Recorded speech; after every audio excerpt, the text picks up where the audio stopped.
My name is Donagh Horgan. I'm a researcher and one of the lab leads at the Urban Leisure and Tourism Lab Rotterdam, which is part of in Holland, Hogeschool in Holland University of Applied Sciences.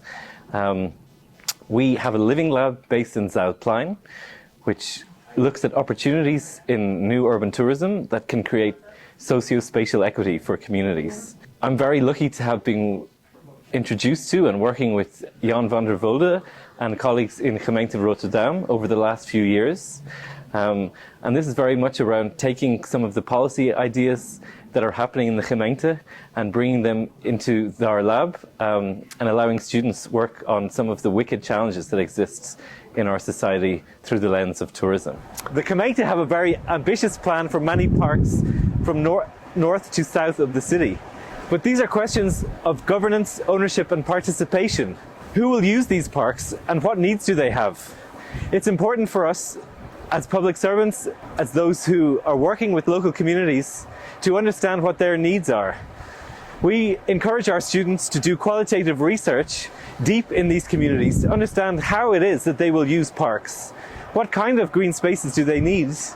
What are their expectations? And how can they ultimately take ownership over these parks and have them be loved by those local communities?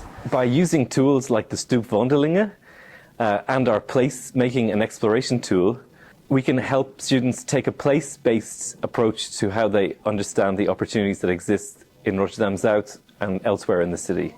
This is about introducing them to high-level policies that come from the gemeente and other stakeholders and allowing them to influence what these actually mean in terms of interventions in the ground in communities. With respect to in Holland Hogeschool and the whole, I suppose, landscape of universities of applied science, this is about developing opportunities for students to engage in applied situations of getting applied knowledge, in interacting with stakeholders and opdrachtgevers that are in the community. And these can be businesses, local communities, local organizations and stichtingingen, for example, that work with local stakeholders.